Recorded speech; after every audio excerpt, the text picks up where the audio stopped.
Vous le savez, dès que le président Wade a quitté le pouvoir, il y a eu toutes sortes d'agressions, de tentatives d'humiliation. Et également, on a tenté par tous les moyens d'affaiblir son parti. Pourquoi? Parce que ce parti est un danger pour des gens du pouvoir qui savent que nous constituons la première force politique du pays. Et ceci ressort des dernières élections, aussi bien de la présidentielle que des législatives. Sans les coalitions, le PDS demeure le premier parti politique du Sénégal. Avoir donc un tel parti comme adversaire n'est pas rassurant. C'est pourquoi il faut tout faire pour diminuer sa force, pour diminuer son impact, parce que ce parti peut très rapidement donc retrouver ses moyens pour revenir au pouvoir. Est-ce que vous considérez que les convocations des anciens du régime des ministres est un harcèlement? Tout à fait. Pourquoi? Pour plusieurs raisons. D'abord parce que ces convocations ne s'inscrivent pas dans ce qu'on peut appeler le principe de l'égalité des citoyens devant la loi. Il s'agit d'auditions qui se font de façon discriminatoire et sélective.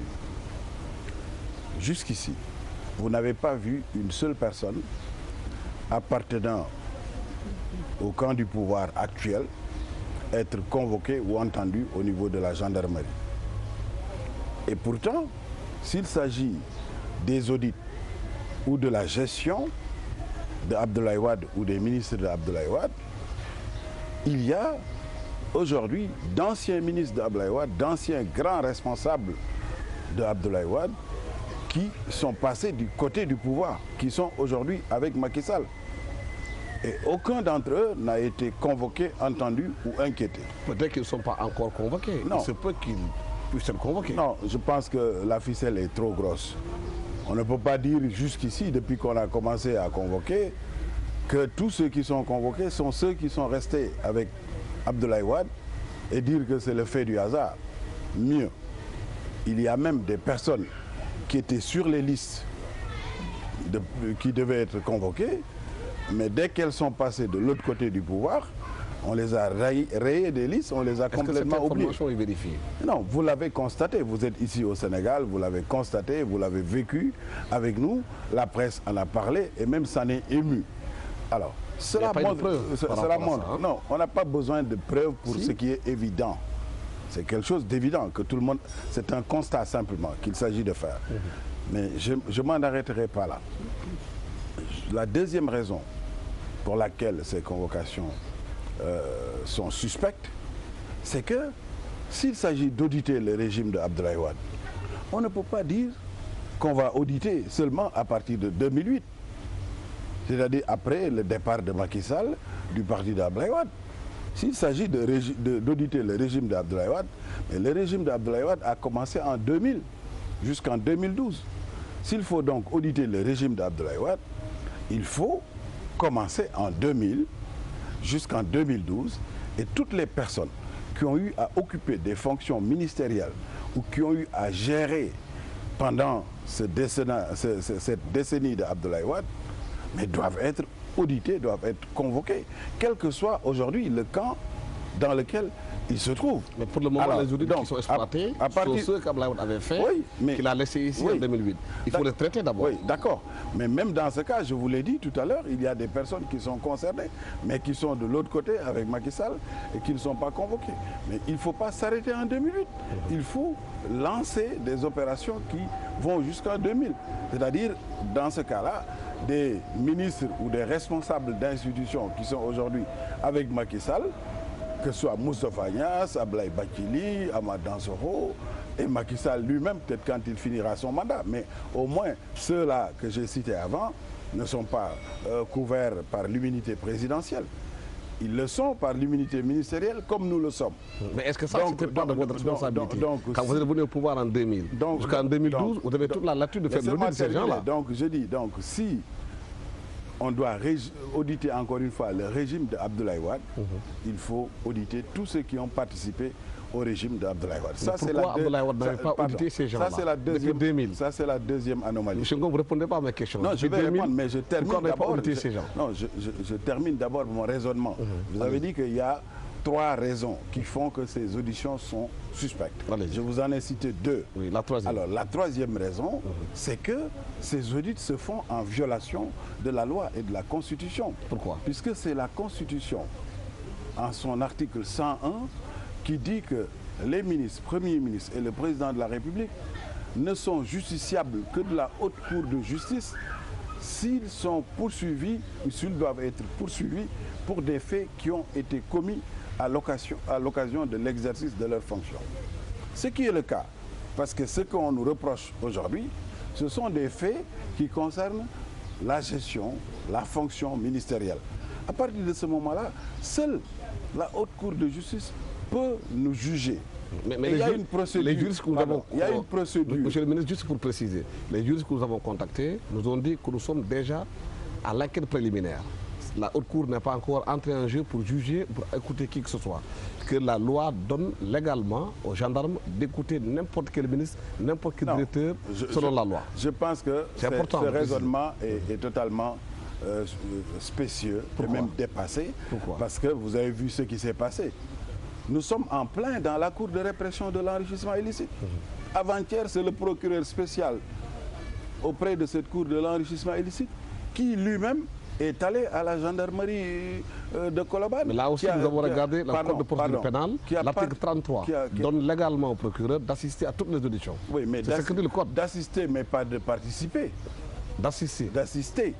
Assister, c'est différent. C'est passif. Parce que le code de procédure pénale, à son article 33, dit que le procureur peut suivre toute la procédure. Oui, suivre, d'accord. Mais il a participé. Même assister à la procédure. Non, il a participé. Il ne s'est pas contenté d'assister, il a participé. Nous avons des preuves qu'il a participé, il était sur place, il suggérait les questions, il écrivait des petits mots qu'il donnait aux enquêteurs pour leur demander... C'est pas son rôle, ça? Non, pas du tout. Il a l'habitude de le faire, hein? Pas du tout. Mais l'article code pénal 33 va éclairer... Ça, c'est orienter l'enquête, ce qui est tout à fait anormal. C'est un procureur, illégal. Hein? Même si c'est un procureur, c'est illégal, c'est anormal. Il a orienté l'enquête et non seulement il le faisait, mais au même moment, il était avec son substitut qui avait mis son téléphone portable en marche et il faisait suivre l'enquête à l'extérieur, à une autorité supérieure qui donnait des instructions en retour. Mais ça, c'est une violation flagrante de tous les textes de loi. C'est inacceptable. Nous savons très bien que cette cour a été actionnée. Elle a été actionnée pour un règlement de compte politique. Et ce que ce procureur spécial-là est en train de faire avec son substitut n'est rien d'autre qu'une forfaiture. Et c'est puni par la loi. Vous allez porter plainte. C'est une forfaiture. Alors, pour le moment, donc, nous nous en arrêtons là. Et j'espère qu'ils nous auront bien compris. Il s'agit d'une forfaiture qui engage leur responsabilité personnelle. Dans l'argumentaire tout à l'heure, vous disiez que beaucoup de ministres sont entendus en tant qu'anciens ministres. Mais les juristes disent qu'il y a un processus d'enquête. Il y a certains d'entre vous qui n'étaient pas ministres, qui ont eu à être directeurs. Est-ce que l'enquête ne concerne pas cette période où ils n'étaient pas encore ministres, qu'ils ont été des responsables, qui ont géré des responsabilités civiles et publiques? Écoutez, je crois que il ne faut pas essayer encore une fois de noyer le poisson. Je pose la question, c'est le Sénégalais qui le pose. Parce que moi, je suis bien placé pour en parler puisque j'ai été entendu. Alors, dès que vous commencez à être entendu, vous déclinez votre identité. Et la première chose qu'on vous demande, c'est votre identité. Et vous dites que moi, je suis ancien ministre, j'ai géré tel, etc. et tout ça. Et à partir de ce moment-là, l'enquête doit s'arrêter là.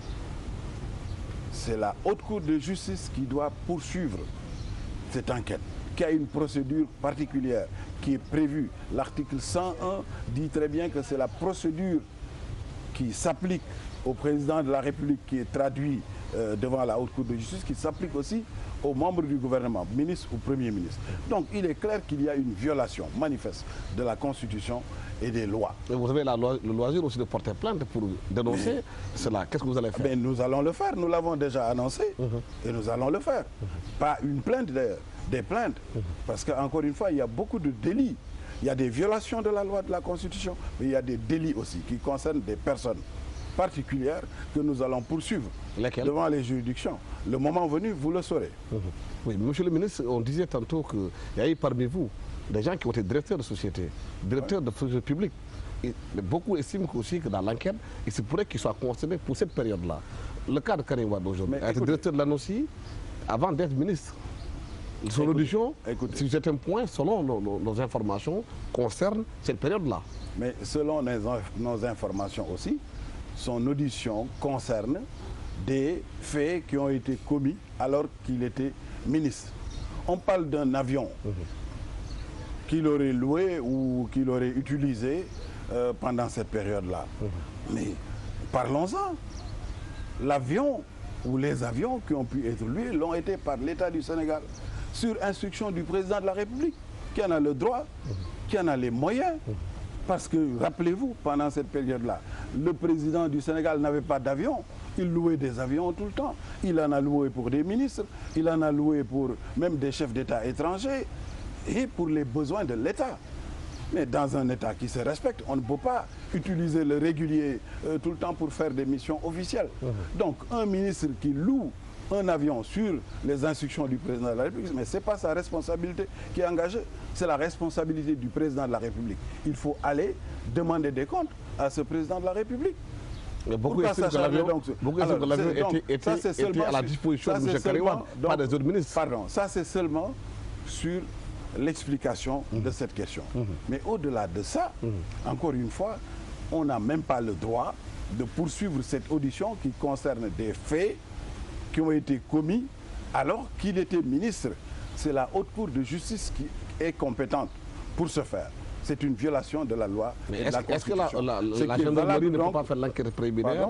Est-ce que la gendarmerie n'a pas le droit de faire l'enquête préliminaire, de transmettre les dossiers à la Haute Cour de justice? Elle ne peut le faire. Parce qu'elle est déjà annoncée. Elle ne peut le faire que sur demande de la Haute Cour de justice, ce qui n'est pas le cas. Ce n'est pas la Haute Cour de justice qui a demandé cette enquête préliminaire. Donc il y a une violation manifeste de la loi et de la Constitution. C'est pourquoi nous avons dit d'ailleurs que nous allons faire annuler ces procès-verbaux d'audition par la Cour suprême. Parce que ça viole la loi et la Constitution. Mais vous avez aussi saisi un moment à la Cour suprême pour parler de la légalité de la Cour, mais cette plainte n'a pas abouti, elle a été rejetée. Non, il ne faut pas aller si vite. La Cour suprême ne s'est pas encore prononcée. Pas aujourd'hui. La première fois, quand la Cour a été mise en place, il y avait une action qui a été intentée. Il y a une action qui est en cours actuellement. La Cour suprême ne s'est pas encore prononcée. Mais nous ne nous priverons pas de toutes les actions nécessaires, encore une fois. Oui. Nous sommes au Sénégal. Vous avez dit tantôt dans le débat que la gendarmerie n'a pas le droit de vous écouter en tant qu'ancien ministre de la République. Et pourtant, en 2007, M. Idriss Seck a été entendu par la division des investigations criminelles. Est-ce qu'elle avait le droit de l'entendre? N'oubliez pas que c'était parce que la Haute Cour de justice avait été saisie. M. Idriss Seck a été traduit devant la Haute Cour de justice. Bien avant. L'enquête préliminaire à la DIC, ce n'était pas encore la Haute Cour. C'est parce que la Haute Cour de justice a ordonné les faits cette enquête préliminaire. Quand on l'entendait à la division des investigations criminelles, la mise en place de la Haute Cour n'était pas encore là. Non. C'est les faits.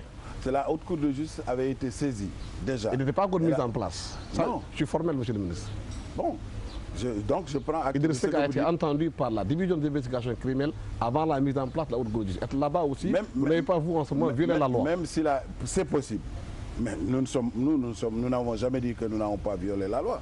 Nous pouvons violer la loi si nous violons la loi, mais ceux qui sont victimes de cette violation peuvent faire comme nous. C'est-à-dire protester et saisir les juridictions compétentes pour mettre fin à cette violation de la loi. C'est parfaitement possible. Nous sommes dans un état de droit, encore une fois. Au-delà de cette situation, monsieur le ministre, il y a aussi la situation du pays sur laquelle nous allons revenir. Oui. Aujourd'hui, Macky Sall gère le pouvoir depuis 7 mois. Il a été élu, comme je le disais tantôt, sur 2 bases fondamentales. La demande sociale et la récupération des biens mal acquis. C'est une demande forte de beaucoup de l'opinion sénégalaise qui a décidé de porter à 65% ses voix pour Macky Sall et sa coalition. Est-ce que vous êtes satisfait sur le travail qui est fait par rapport à la demande sociale? Écoutez, je pense qu'il suffit simplement de prendre votre micro et de vous promener dans les rues de Dakar ou à l'intérieur du pays et de poser la question aux Sénégalais.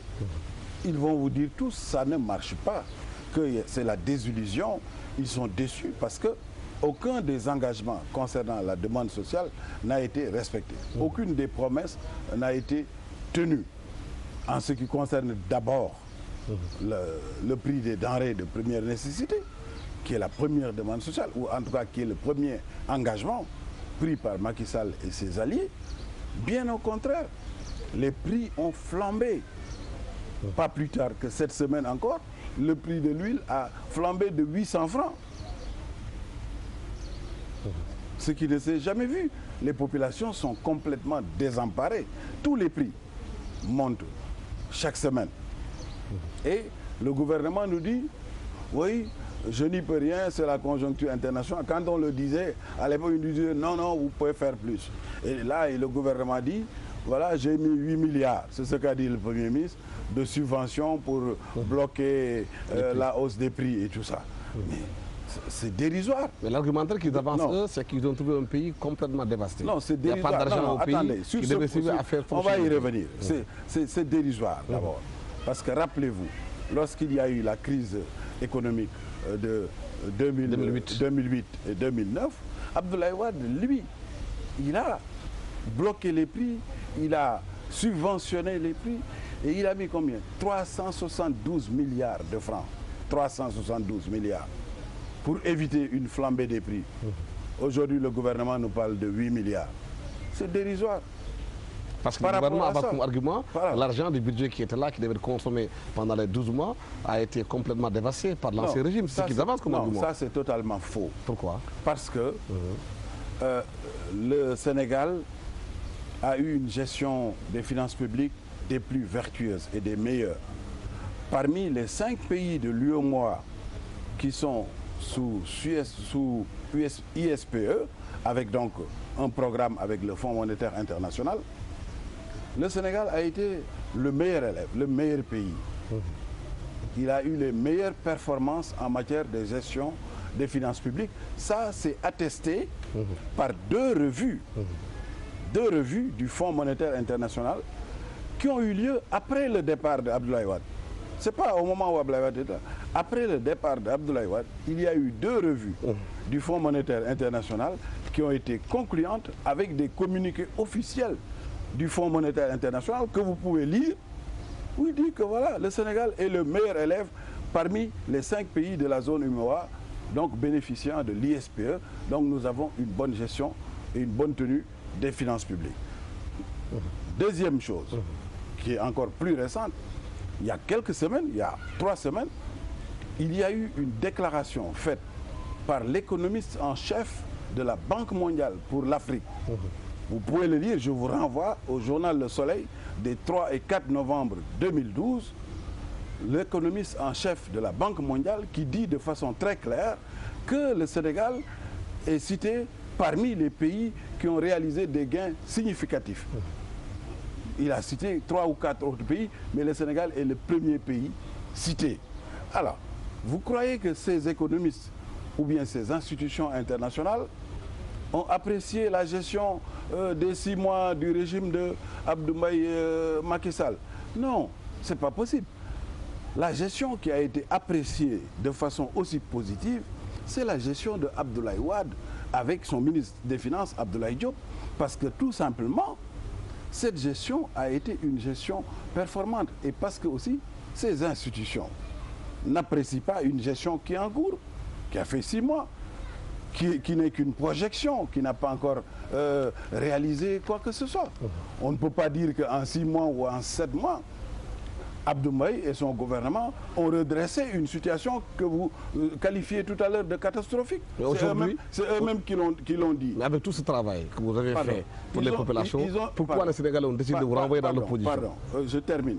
Donc, ils ont dit que la gestion était catastrophique il y a 6 ou 7 mois. Pensez-vous qu'en 6 ou 7 mois, ils peuvent redresser une situation catastrophique au tel point de faire l'objet de telles appréciations. Ce n'est pas possible. Sinon, on leur donnerait le prix Nobel de l'économie. Même l'Europe n'a pas pu réaliser ça. L'Europe, depuis 2 ans, se bat contre la crise, est en crise. Les États-Unis connaissent la crise depuis 2 ans. Ils se battent, ils n'ont pas pu encore régler ça. Vous ne me direz pas que c'est en 6 mois ou 7 mois, le gouvernement d'Abdoulaye Mbaye a réglé la crise au Sénégal au tel point d'être apprécié de cette façon. Donc l'appréciation porte sur la gestion du régime d'Abdoulaye Wade et de son gouvernement. Mais pourquoi avec tout ce beau travail, les Sénégalais ont décidé, en mars 2012, de vous renvoyer dans l'opposition, malgré tout ce que vous avez fait? Mais parce qu'ils ont été victimes d'intoxication, ils ont été victimes d'une coalition nationale et internationale qui a complètement traversé les faits. D'ailleurs, qu'est-ce qui explique aujourd'hui la désillusion? Parce que les Sénégalais constatent qu'ils ont été trompés. On leur avait dit, allez, votez pour nous. Tous les 12 millions de Sénégalais ont été... S'il vous plaît, votez. Ce n'est pas tous les 12 millions. N'oubliez pas quand 6 même millions qui votent. Nous avons eu 36% quand même. Oui. De ces votants. 65% ont été trompés. 36%. 65 non, ont été trompés. C'est ce que j'appelais tout à l'heure la coalition. C'est la coalition nationale et internationale qui était contre Abdoulaye Wade. C'était surtout ça. Ce n'est pas la politique d'Abdoulaye Wade ou la gestion d'Abdoulaye Wade, parce que ce que Abdoulaye Wade a réalisé au Sénégal, ici, en une décennie, aucun pouvoir auparavant ne l'a réalisé. Il a complètement changé le visage du Sénégal. Il a redonné au Sénégal sa place en Afrique et dans le monde. Il a décomplexé les Africains qui aujourd'hui participent au niveau de toutes les instances internationales où ils étaient exclus auparavant. Pourtant, monsieur le ministre, dans le même temps, le PNUD sort ses chiffres en disant que de 2000 à 2012, le taux de pauvreté au Sénégal a augmenté de 11%. Le PNUD dit qu'il y a 6 millions 500 Sénégalais qui sont pauvres parmi les 13 millions. C'est des chiffres de PNUD. Non, mais écoutez, ça, vous pouvez prendre n'importe quel pays du monde, vous aurez des chiffres de ce type. Mais ce joli tableau est contrasté par la pauvreté que le PNUD vient de dire. C'est des agrégats. C'est-à-dire, ce qu'il faut comprendre, lorsqu'on arrive au pouvoir dans un pays comme le Sénégal, où tout est urgent, où tout est prioritaire, il faut faire des choix. On peut faire le choix de dire, j'oriente tout vers la consommation. C'est-à-dire, je mets tout dans les subventions, dans la consommation, les gens vont manger, etc. et tout. Mais on ne développe pas le pays. On choisit de rester en arrière. Mais on peut également faire d'autres choix et dire, moi je fais des choix sur une vision d'avenir, c'est-à-dire je vais mettre en place des fondamentaux solides, je vais mettre en place des infrastructures de base, des infrastructures importantes, des infrastructures de dernière génération qui vont me permettre de construire plus vite et d'aller vers l'émergence. Abdoulaye Wade, c'est ce qu'il a fait. Vous savez que beaucoup de gens, y compris les institutions internationales, au départ, ne partageaient pas sa vision des infrastructures. Il a développé d'importantes infrastructures. Mais en laissant la moitié des Sénégalais dans la pauvreté, 6 millions de Sénégalais dans la pauvreté. Qui permettent aujourd'hui au Sénégal de se positionner résolument vers l'émergence parce que nous avons encore une fois bâti des fondements solides pour que la maison Sénégal puisse être solide et puisse durer le plus longtemps possible. Oui, c'est possible que peut-être il fallait penser davantage à répartir les fruits de la croissance, aux couches, les penser davantage aux couches les plus faibles. Mais comme je dis, c'est une question de choix. On a fait ce choix. Peut-être nous avons eu raison. Peut-être on s'est trompé quelque part. C'est peut-être une des raisons pour lesquelles nous avons été sanctionnés. On aurait pu davantage partager les fruits de la croissance. Et si nous étions encore aujourd'hui au pouvoir, il est clair que l'accent aurait été davantage mis sur une meilleure répartition des fruits de la croissance. C'est ce que j'ai appelé quelque part la démocratie économique. Nous avons pu bâtir la démocratie politique, faire du Sénégal une référence en matière de démocratie, en matière de respect des libertés, en matière donc de construction même macroéconomique. Maintenant, l'orientation devrait être vers la démocratie économique, c'est-à-dire une meilleure répartition des fruits de la croissance pour que les couches les plus fragiles, que ce soit les femmes, que ce soit les jeunes, que ce soit les personnes du troisième âge, puissent bénéficier des retombées de la croissance. Et si nous revenons au pouvoir, bien entendu, nous allons davantage mettre l'accent sur cela, puisque nous avons déjà construit les fondamentaux, nous avons déjà construit les infrastructures les plus importantes. Et le pouvoir en place ne fera pas mieux, ne fera pas plus. Et donc quand nous reviendrons, puisque nous avons déjà la vision d'Abdoulaye Wade qui est là, qui est tracée, que nous connaissons, qu'il a conçue, et que donc nous intégrons, nous serons davantage en mesure d'aller plus vite vers justement cet objectif de meilleure répartition des fruits de la croissance. Mais beaucoup de Sénégalais disent que vous avez été sanctionné. C'est vrai que sur le plan économique, il y a des choses qui ont été faites. Alors justement, je parlais d'ailleurs de cette coalition. Il y a beaucoup de Sénégalais qui disent que si vous avez été sanctionné, c'est par rapport aux dérives d'Abdoulaye Wade. Sur le plan de la démocratie, sur le réclamer le troisième mandat dont il n'avait pas droit, la trop présence de sa famille au cœur de l'État avec Karim Wade, les dérives monarchiques. Oui, alors, mais aujourd'hui, je pense que... C'est une question que je vous pose. Aujourd'hui, je réponds, je dis aujourd'hui, on est mal placé pour parler de présence de la famille au cœur de l'État. Je pense qu'en 6 mois ou en 7 mois, on a dépassé largement... En 12 ans, il y a eu 17 révisions de la Constitution. Je dis, on a dépassé largement Abdoulaye Wade. Et je crois que c'est vous-même qui le dites au niveau de la presse. Il vous suffit simplement de lire les journaux ou d'écouter la radio. En ce qui concerne également ce que vous appelez les dérives d'Abdoulaye Wade. Mais en réalité, c'est ce que j'appelais tout à l'heure, cette coalition internationale et nationale contre Abdoulaye Wade parce que Abdoulaye Wade dérangeait. C'est un président qui n'est pas conformiste, qui, dès qu'il est arrivé, a montré qu'il ne voulait pas être comme ses prédécesseurs, se mouler comme ça dans un habit qui était déjà fait. La Constitution, ça demande l'avis des Sénégalais. Vous allez dans n'importe quel pays, la Constitution est révisée si c'est nécessaire. Vous allez voir d'ailleurs. Sans consulter les populations. S'il vous plaît. C'est fondamental. Non. On doit dans certains articles passer au Sénégal. Non. Je crois qu'il faut bien comprendre les mécanismes de fonctionnement des institutions. Il y a 2 voies qui sont référendaires et parlementaires. Alors pourquoi vous voulez priver 17 fois. Mais c'est pas le nombre de fois qui est important. Oui, parce que les constitutionnalistes ont dit qu'il y a eu des réformes déconsolidantes. C'est-à-dire il faut à chaque fois que c'est nécessaire réviser la Constitution. À chaque fois que c'est nécessaire, si on estime que donc, ça va dans le sens d'une vision, ça va dans le sens du bien des populations et en tout état de cause. Ce ne sont pas les gens qui sont à l'extérieur du Sénégal ou les étrangers qui doivent en décider. C'est la représentation nationale qui doit en décider ou le peuple sénégalais qui doit en décider selon la demande faite par l'État. Mais ce qui est clair dans le cas d'espèce, c'est qu'il y a eu au niveau international une coalition pour justement se débarrasser d'Abdoulaye Wade parce qu'il dérangeait. Il dérangeait pourquoi? Parce qu'il a décidé, lui, de ne pas accepter par exemple les APE, les accords de partenariat économique, parce qu'il a considéré que ce n'était pas conforme à l'intérêt de l'Afrique. Il a organisé des marches ici au Sénégal, il a organisé des marches à Bruxelles, il a organisé même des convois avec des avions pour aller à Bruxelles pour dire non aux Européens. Ce que nous voulons, c'est des accords de partenariat pour le développement économique de l'Afrique.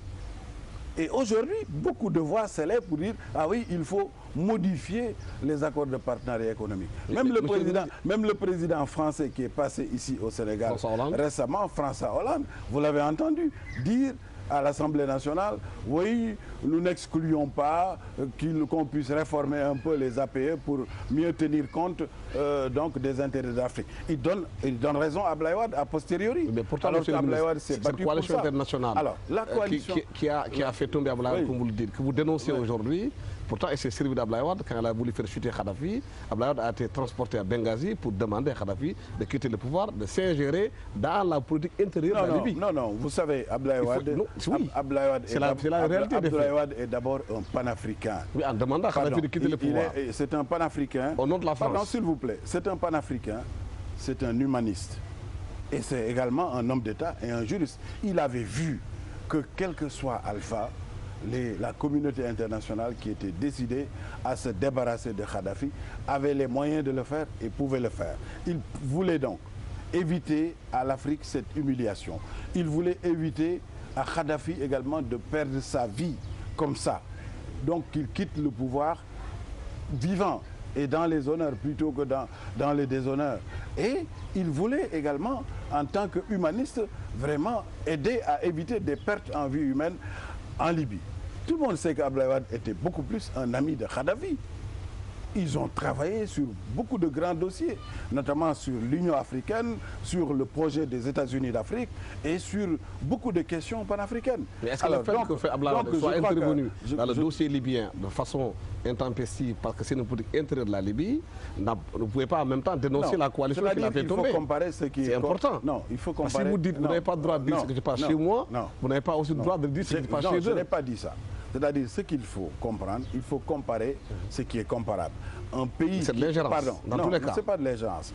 Un pays qui est en crise, où les institutions ne fonctionnent plus, où c'est la guerre civile, où il y a des morts par centaines quotidiennement, c'est différent quand même d'un pays comme le Sénégal, qui a des institutions, qui fonctionnent, qui a des élections, qui se tiennent régulièrement. La France aurait pu intervenir directement sans voir Abdoulaye Wade. Le Sénégal n'a jamais raté donc des échéances électorales à bonne date et tout. Donc c'est un pays qui fonctionne normalement, mais c'est son président qui dérangeait, tout simplement. C'est pourquoi il y a eu cette coalition internationale contre Abdoulaye Wade. Est-ce que Sarkozy ne pouvait pas, lui, aller faire le travail sans passer par Abdoulaye Wade? Lui, est-ce qu'il avait besoin de voir Abdoulaye Wade pour aller prendre l'avion français, aller à Benghazi, demander à Kadhafi de partir? Vous savez, Abdoulaye Wade, justement, il a fait la sous-traitance. Justement, ce qu'il a fait... Il a sous-traité la question. Non, pas du tout. C'est simplement parce qu'il avait réussi à avoir une stature internationale telle que, à un moment donné, aucun chef d'État du monde ne prenait une décision importante sans le consulter ou sans l'impliquer, que ce soit aux Nations Unies, que ce soit au niveau du G8 ou du G20, que ce soit au niveau donc africain. Vous avez vu, il a été consulté par tous les chefs d'État des grands pays. Et pourtant, tel n'a pas été le cas des Américains. Barack Obama n'était pas en odeur de synthèse. Oui, d'accord, mais, tout le monde le sait. Les Américains sont venus ici avec Johnny Carson avant Barack Obama, George Bush l'a consulté, Abdoulaye Wade, sur de grands dossiers. Et même avant d'attaquer la Libye, Abdoulaye Wade a fait même temporiser George Bush pour l'arrêter un temps soit peu avant qu'il ne s'attaque à l'Irak, je veux dire, avant qu'il n'attaque l'Irak. Alors cela veut dire donc que ça va compter. En ce qui concerne Barack Obama ou en tout cas les actions de Carson, nous savons comment ça s'est passé. Nous savons que aussi, ici même, des gens sont partis, se sont organisés en lobby, sont allés payer même des lobbyistes pour complètement intoxiquer l'administration américaine, qui s'est rendu compte après que sa bonne foi a été surprise. Et pourquoi vous n'avez pas fait une opération de désintoxication? Nous avons péché, ça je peux vous le concéder. Hein. Nous avons péché dans ce domaine-là. Peut-être nous n'avons pas été suffisamment vigilants pour anticiper et aller nous-mêmes faire un travail d'information et de communication pour éviter justement cette désinformation et cette intoxication. C'est également une autocritique et une leçon que nous devons tirer et nous allons tenir compte de cela. On parlait tantôt de la présence. Est-ce que Karim Wade n'a pas été un facteur quelque part de la chute d'Abdoulaye Wade, compte tenu de sa toute présence singulière avec la fille d'Abdoulaye Wade au cœur de l'État, sur les dossiers qui comptent beaucoup d'argent, comme l'annonce où il y a eu des enquêtes qui ont été faites, un rapport qui a été fait, où les gens parlent de 700 milliards qui ont été dilapidés. Écoutez, vous savez, moi j'ai horreur de singulariser ou de stigmatiser. C'est une question qu'il faut poser, parce que c'est l'argent des Sénégalais qui est géré. Si je devais le faire, les impôts des Sénégalais. Si je devais le faire aujourd'hui, j'aurais pu vous citer des exemples de présence au cœur de l'État, de la famille ou de proches de la famille du chef de l'État, très tôt d'ailleurs. On parle du cas de Karim Wade. Non, je reviens à ça. C'est simplement pour vous dire qu'on peut, si on choisit cette voie-là, on peut parfaitement donner des exemples très précis en moins de 6 mois ou 7 mois, des présences vraiment tout à fait dérangeantes de la famille actuelle du chef de l'État. Mais je ne le ferai pas. Mais en revanche, vous êtes en train, comme le pouvoir actuel le fait, ou l'opposition alors, de stigmatiser. On pose des questions. De stigmatiser et de singulariser Karim Wade. Monsieur le ministre, s'il vous plaît. Monsieur le ministre, Senghor a géré le Sénégal pendant 20 ans. Mais j'aurais pu vous dire... Abdou Diouf, 20 ans. J'aurais pu vous dire que... Jamais le fils de Senghor et le fils d'Abdou Diouf n'ont été au cœur de l'État. J'aurais pu vous dire que Mitterrand a géré la France et son fils était au cœur de l'État.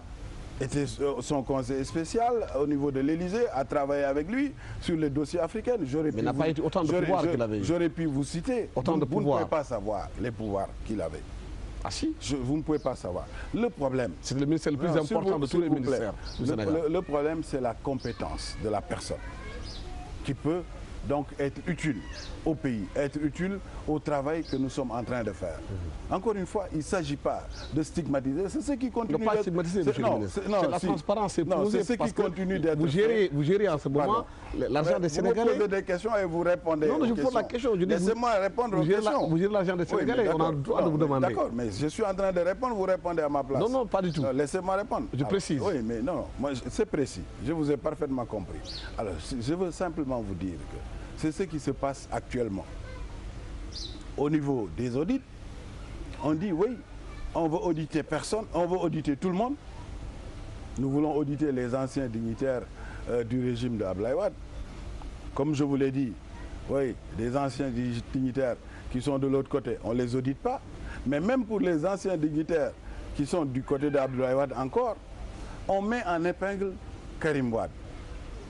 On le singularise, on le stigmatise. Vous avez vécu ici, pendant 3 semaines, on avait parlé uniquement de l'audition de Karim Wade le 15 novembre. On avait même dit, et je crois que c'est un journal de votre groupe qui l'a annoncé le premier lieu, qu'un mandat d'arrêt international avait été lancé contre lui. Ce qui était totalement faux. Mais il fallait singulariser, il fallait mettre en exergue Karim Wade. Et vous ne voulez de bonne foi. Non, se tromper, c'est trop facile. C'est trop facile. On se trompe toujours de bonne foi sur la même personne. Non, du tout. Ça devient de la mauvaise foi. À longue. Non, non, si. Alors, donc, c'est pourquoi je pense qu'il faut vraiment qu'on arrête ce jeu-là. Je pense que s'il faut demander des comptes, s'il faut demander qu'on rende compte, c'est tout à fait normal. Nous sommes prêts à rendre compte. Nous l'avons dit, nous sommes pour les audits, mais à la condition, 1, que les audits commencent depuis 2000 jusqu'en 2012, 2, que cela concerne tout le monde, tous ceux qui ont géré pendant le régime de Abdoulaye Wade, et 3, que cela se fasse en respectant la Constitution et les lois, c'est-à-dire que les ministres soient traduits devant la Haute Cour de justice, qui est la seule juridiction compétente pour les entendre, qui est la seule juridiction compétente pour les juger pour des faits qui ont été commis dans l'exercice de leurs fonctions. Si ces 3 conditions sont respectées, si ces 3 conditions sont respectées, pour les audits, oui, et pour l'enrichissement illicite. Alors, si ces 3 conditions sont respectées, allons-y. Et pour l'enrichissement illicite, également, nous sommes contre que tous ceux qui s'enrichissent illicitement ou tous ceux qui ont pris les biens de l'État puissent rendre gorge. Ça, c'est tout à fait normal. Mais ça, même les tribunaux ordinaires peuvent régler cette question-là. Le Sénégal, quand même, est une vieille démocratie. Le Sénégal a une justice qui a des hommes compétents, qui a fait ses preuves tant à l'intérieur du pays qu'à l'extérieur, qui a des juridictions fortes. Donc, tous ces délits peuvent être réglés par les juridictions ordinaires qui existent. Ce que nous dénonçons, ce que nous refusons, c'est qu'il y ait une juridiction d'exception, une juridiction scélérate et unique, comme la Cour de répression de... Et là, quand Abdou Diouf était là en 1981, mais justement, mais vous avez Abdoulaye Wade l'a laissé, s'il vous plaît, l'a pas supprimé, on a fait que la réactiver. Mais justement, c'est ça l'erreur. Parce qu'Abdou Diouf, même peut-être en la créant, il s'est très vite rendu compte qu'il s'était trompé. Il n'a pas été supprimé. Pardon, oui, d'accord, mais il l'a laissé en désuétude. Cette cour est restée endormie, pour ne pas dire morte, pendant tout le règne d'Abdou Diouf, après une première tentative. Abdoulaye Wade, lui, il a ignoré complètement la cour. Et c'est Macky Sall qui, encerclé par ses alliés, qui ont un autre agenda que le sien, j'espère qu'il le comprendra un jour, alors qui lui disent, oui, il faut réveiller ou réanimer cette cour-là et pour vous attaquer à vos adversaires. Et il n'a pas compris. Il se lance donc dans cette cour-là qui ne peut mener nulle part. C'est une chasse aux sorcières. Parce que cette cour est en violation de la Constitution. Elle est inconstitutionnelle. Mais le problème, elle est en violation... Jusqu'à présent... Pardon, laissez-moi terminer. Elle est en violation des principes généraux du droit. Elle est en violation de toutes les règles de droit. Elle est en violation de toutes les conventions qui ont été signées par le Sénégal. Donc nous pouvons l'attaquer au niveau d'abord national, parce que ça viole la Constitution. Nous pouvons l'attaquer également au niveau régional ou sous-régional, au niveau de la Cour donc de l'UEMOA, et nous pouvons l'attaquer au niveau international, au niveau le plus élevé. Donc, et nous allons le faire. Nous n'allons pas nous priver de le faire. Donc, alors, cette Cour, je reviens à cette Cour. Je vous expliquais déjà sur le principe que cette Cour est anachronique et qu'elle doit être supprimée pour les raisons que j'ai indiquées. Mais même en l'état actuel de cette Cour, si nous la prenons, mais elle ne peut pas juger les anciens ministres. Je vous renvoie au texte même de la loi créant la Cour. C'est le seul document que j'ai amené. Je peux vous le montrer. Ici, j'ai le journal officiel, donc créant la Cour de répression de l'enrichissement illicite. Il est là. Et la Cour de répression de l'enrichissement illicite prévoit, pour les faits qui doivent lui être soumis, 2 cas de figure. 2 cas de figure. Le premier cas de figure est le cas qui concerne des faits reprochés à des personnes ne bénéficiant pas d'immunité ou de privilèges de juridiction. Le texte dit clairement que dans ce cas, le procureur, donc, après avoir instruit le dossier, renvoie le dossier au niveau de la commission d'instruction de la Cour et ces personnes peuvent être jugées par la Cour de répression de l'enrichissement illicite. Le deuxième cas, pour ça, je ne veux pas vous faire perdre de temps, mais sinon, on aurait lu. Hein. Oui, vous pouvez lire, on peut lire pour vos auditeurs, pour qu'ils sachent que vraiment, ce que je suis en train de vous dire est là. Voilà. Donc, si le procureur spécial estime que les justificatifs sont apportés sont suffisants, il classe le dossier sans suite. Dans le cas contraire, 2 hypothèses peuvent alors se présenter. Les faits ont été commis par une personne ne bénéficiant pas d'une immunité ou d'un privilège de juridiction. Dans ce cas, le procureur spécial saisit la commission d'instruction. Celle-ci, composée de 4 magistrats, procède à l'instruction du dossier qui ne peut excéder 6 mois. À l'issue de cette instruction, elle rend un arrêt de non-lieu ou un arrêt saisissant la Cour de répression de l'enrichissement illicite. L'arrêt de non-lieu peut être frappé d'appel par le procureur spécial devant la Cour. Ça, c'est le premier cas. Le deuxième cas, B, les faits ont été commis par une personne bénéficiant d'une immunité ou d'un privilège de juridiction. Dans cette hypothèse, le procureur spécial transmet le dossier à l'autorité compétente aux fins de poursuite par les voies légales. Mais justement, monsieur le ministre, jusqu'à présent, moi, jusqu'au moment où nous parlons, justement sur ce point bien précis, mais cela veut dire jusqu'au moment où nous parlons, la Cour n'a pas encore entendu un ministre. Non, attendez. C'est nos enquêtes préliminaires. Attendez. Nous sommes dans les enquêtes préliminaires. C'est important de préciser cela. Non, vous avez vu qu'encore une fois, on a inversé les choses. Parce que la Cour de répression de l'enrichissement illicite, d'ailleurs, bon, c'est ce qui la caractérise. Elle inverse tout. Oui, mais monsieur le ministre, pardon, vous disiez elle inverse tout. Elle inverse les choses. Je voudrais préciser à nos téléspectateurs, laissez-moi terminer. Pour être très clair, jusqu'au moment où nous parlons, la Cour n'a pas encore entendu un seul ministre ou un seul dignitaire. Ce sont des enquêtes préliminaires. Oui, mais pourquoi donc aujourd'hui, les gens parlent de la Cour alors qu'elle n'a pas encore entendu quelqu'un? Ne me dites pas que la Cour n'a pas entendu. Elle a entendu qui? La Cour a entendu et surtout on a entendu la Cour. La Cour a entendu qui? On a entendu la Cour d'abord. Monsieur le ministre, la Cour a entendu qui? Comme je vous ai dit tout à l'heure, la Cour... J'aimerais bien que vous me dites la Cour a entendu qui? Laissez-moi terminer. Allez-y. Puisque la Cour m'a entendu. Je vous le dis. Quand? Mais je dis, on a entendu la Cour. Comme je disais tout à l'heure, la Cour, cette Cour-là, elle inverse tout. Elle inverse la charge de la preuve. Vous ne répondez pas à ma question. Pardon, mais je veux vous répondre. Moi, je veux que notre spectateur comprenne. Nous sommes là pour une émission didactique. Pour que les gens comprennent ce que nous disons. Mais laissez-moi. Mais pourquoi vous me coupez tout le temps? Non, c'est pour préciser que nous sommes dans les enquêtes préliminaires. Laissez-moi terminer. J'ai entendu, je vais répondre. Je vous disais simplement que cette Cour inverse tout. Elle inverse la charge de la preuve, mais elle inverse même les auditions. Au lieu d'entendre les gens, c'est la Cour qu'on entend d'abord. C'est le procureur spécial près de la Cour qui s'est mis d'abord à parler publiquement, à avancer des noms, à donner même des coupables présumés, à même prononcer des peines. Des peines? Des peines en disant oui, ils seront condamnés entre 5 ans et 10 ans, etc. Vous voyez? Donc on est complètement en dehors vraiment du droit, en dehors de tous les principes de droit et tout ça. On n'a jamais vu ça.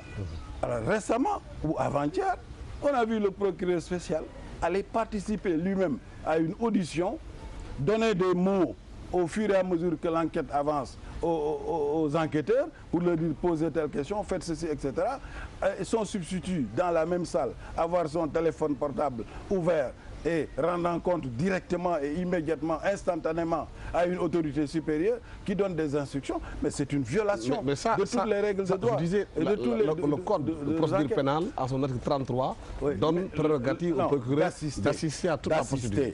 Maintenant, qu'il y ait un téléphone, ça, on n'a pas été dans la salle, on ne peut pas prouver, parce qu'on n'a pas d'éléments pour le dire. Oui, mais deuxièmement, je voulais revenir sur le point bien précis. Mais nous avons quelqu'un qui éclairer la lanterne de nos spectateurs. La Cour, jusqu'à présent, n'a entendu personne.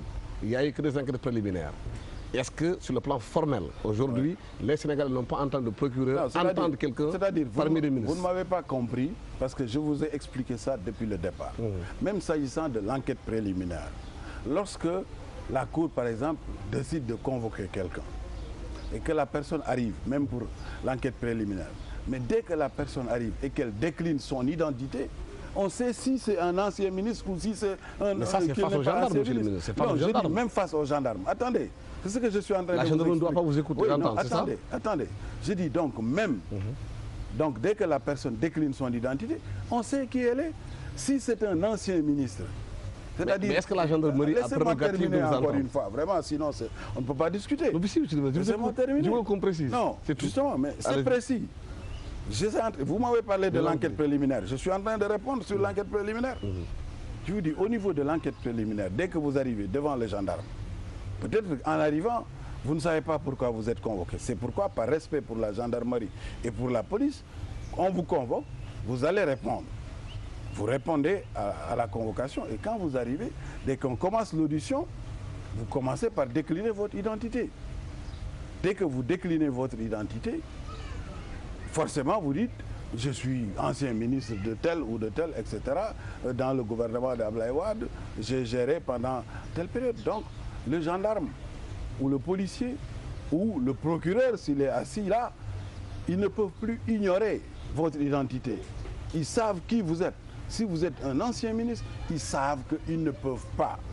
Ils ne peuvent pas vous entendre, ils ne peuvent pas vous poursuivre. Est-ce que vous ne pouvez pas aussi être ancien directeur avant d'être ancien ministre? Non, ça c'est un autre cas de figure. C'est important. Vous savez, ça c'est un autre cas de figure. Qui peut avoir lieu. Là, vous êtes en train de chercher un échappatoire. Parce que ce qui est en question aujourd'hui, jusqu'ici en tout cas, c'est la gestion des anciens ministres d'Abdoulaye Wade. Moi, je n'ai jamais été directeur de quoi que ce soit.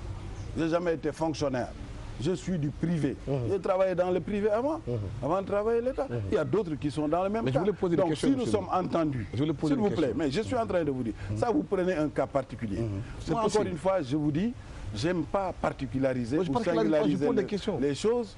Moi, je préfère rester au niveau du principe. Est-ce que je peux vous poser une question, monsieur? Laissez-moi terminer. Est-ce que, par exemple, la gendarmerie peut vous entendre en tant qu'ancien ministre ou pas? Non, elle peut simplement me convoquer une fois que je décline mon identité et une fois qu'elle constate que les faits pour lesquels elle veut m'entendre entrent dans le cadre de mes fonctions en tant que ministre, elle ne peut pas poursuivre l'audition. Elle doit arrêter l'audition, rendre compte à ses supérieurs et dire, voilà, mais cette personne, au terme des dispositions de la loi déjà sur l'enrichissement illicite, que je conteste et qu'il faut d'ailleurs supprimer, mais au terme surtout de la Constitution, article 101 de la Constitution, cette personne bénéficiant d'une immunité et d'un privilège de juridiction, je ne peux pas l'entendre davantage. Il faut s'adresser à la Haute Cour de justice. C'est ça. La Haute Cour va mettre en place une commission pour entendre ces gens-là. Mais c'est normal. Monsieur le ministre, aujourd'hui, par rapport aux Sénégalais, 12 ans de gouvernance, il y a eu beaucoup de Sénégalais, nous sommes tous des voisins, on se connaît. Oui. Il y a parmi vous qui étaient au pouvoir, qui sont civilement devenus très riches, ou bien qui ont des signes de richesse extraordinaires. Comment on peut expliquer ça aux Sénégalais? Mais ça, je crois que c'est très subjectif. Non, c'est une question. Non, c'est très subjectif, parce que moi, je peux vous dire qu'il y a 12 ans, vous n'aviez pas cette montre-là. C'est un signe extérieur de richesse. Aujourd'hui, vous avez une montre, vous avez des lunettes. Je n'ai pas géré les deniers publics. Oui, mais peut-être vous avez travaillé avec quelqu'un qui a géré les deniers publics. Non, je n'ai pas géré les deniers publics. Je pose la question à ceux non, mais la loi ne prévoit pas seulement ceux qui ont géré les deniers publics, justement. Même si vous avez travaillé, par exemple, si vous avez eu des marchés avec quelqu'un qui a géré les deniers publics, même si vous n'avez pas. Je vous pose une question par rapport aujourd'hui. Non, c'est vous dire tout simplement. Vous comprenez aujourd'hui que les gens qui hier venaient au Conseil des ministres en car rapide pour la première fois, subitement sont extrêmement riches. S'il vous plaît, je pense que, encore une fois, je vous ai dit depuis le départ que nous sommes dans un état de droit qui a des juridictions compétentes pour vider tous les contentieux, pour juger tous les délits qui peuvent exister, qu'il s'agisse d'un délit de vol, de recel et d'autres choses. Il y a des juridictions pour ça. On n'a pas besoin d'utiliser des juridictions d'exception pour ça. Ça, c'est d'abord le principe. Une fois que c'est réglé, tout peut être jugé. Mais on ne peut pas, parce qu'on voit une personne, simplement porter un beau boubou ou un beau costume, lui dire certainement, seulement un beau boubou, monsieur le ministre, vous avez volé et une personne qui habitait chez vous, qui se réveille, n'avait pas le travail, construit des immeubles un peu partout, vous pouvez poser des questions, légitimement. Vous savez que les Wolofs disent que balangay digale Tchangay, dangay set d'abord. C'est-à-dire il faut commencer par balayer sa propre porte.